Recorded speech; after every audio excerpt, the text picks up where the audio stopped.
مساء الخير، كيفكن؟ أنا اليوم رح أعمل فركة بطاطا. أنا ما بعرف أنتوا عندكن شو بتسموها.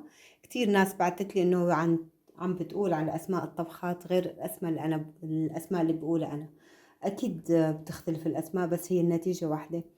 هلأ بطاطا بقشرها وبقطعها مكعبات صغيرة، وعندي بصل كمان بقشره وبقطعه مكعبات صغيرة، ولحمة أكيد، وملح وفلفل أحمر. فلفل أحمر بستعمل هذا النوع أنا من الماركت الألماني، كتير بلاقيه طيب وفي طعمة الحرارة لحد شوي. وفلفل أسود، زيت الزيتون. زيت الزيتون هذا بستعمله أنا، بشتريه من الماركت الألماني. كتير طعمته طيبة، وكتير أنا بحسه بيشبه طعمة الزيت اللي عنا ببلادنا. وأكيد الفلفل يلي أنا بحبه. خليكن مع الطبخة، تابعوها. هلا حطيت الزيت بقلب التقلاية ليسخن. سخن هلا رح بلش الطبخة. البصل رح احطه بحمسه شوي، يدبله شوي تقريبا، مو كتير.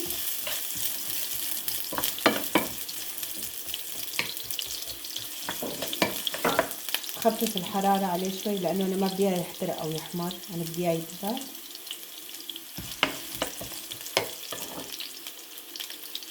حط له الملح لأنه الملح بيساعده إنه يدبل.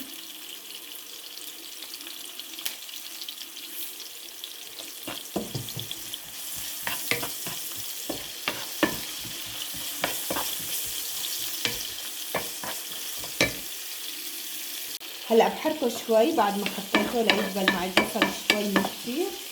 حط اللحمة على البصل قبل ما تستوي، قبل ما تستوي. هلا في ناس بتحط اللحمة بعدين بتحط البصل، أنا بحب البصل يستوي شوي قبل ما أحط اللحمة. هيدا اللحمة بحطها.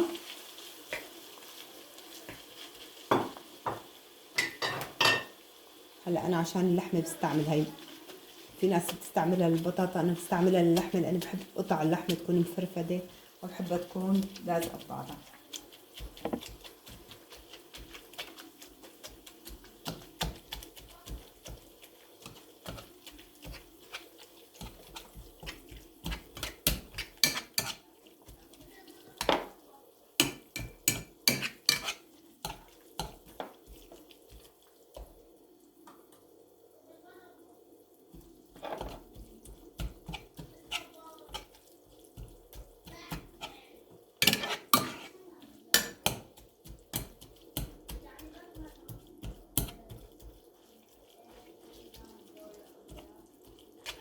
هلا أنا فرفدت اللحمة، رح أرجع أحركها مع البصلة.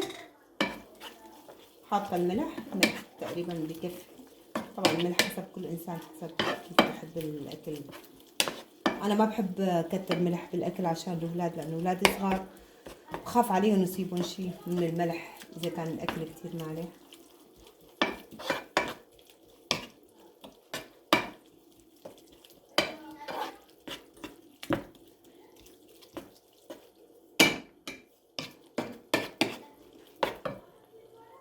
هلا استوت اللحمة معي، والبصلة استوت، والبصل استوى مظبوط.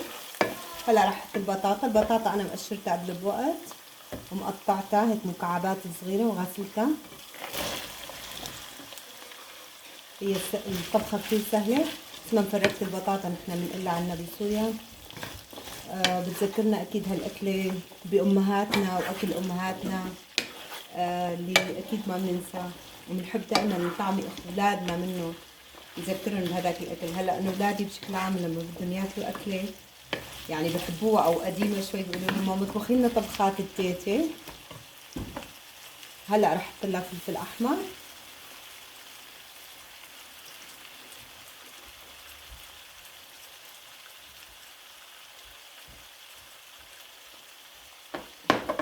وكمان فلفل اسود.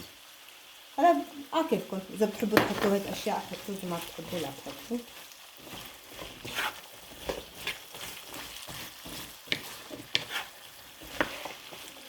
انا بطبخها بالتقلايه، ما بطبخها بالطنجره لاني بحسها بتخرب بالطنجره،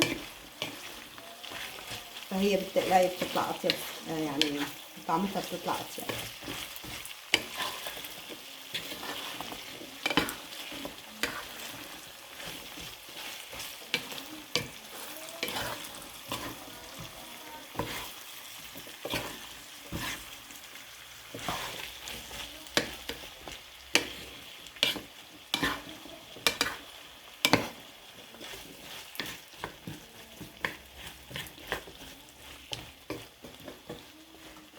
بس ما بدها شي. بغطيها، بمسحها من الاطراف شوي هيك حاول نضفهم.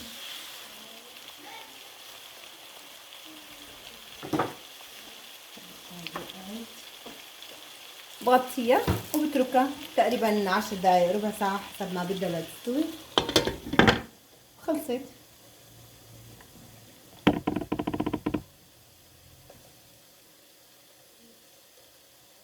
هلا رح اشوفها اذا استوت.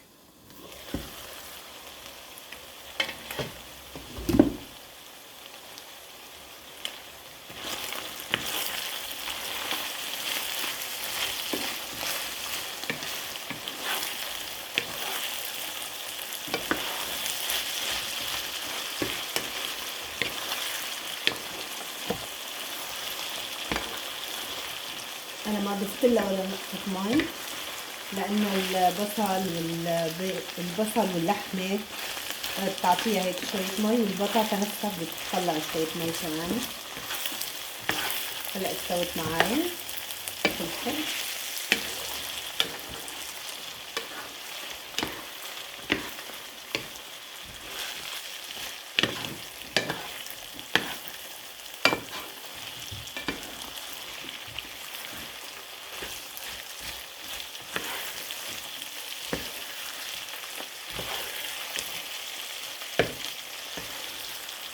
هلا هيك استوت. كيف بعرفها استوت؟ بمسك الحبة وبضغط عليها سخنة، بضغط عليها بلاقيها استوت. خلاص استوت. سخنة كتير كتير سخنة الحبة.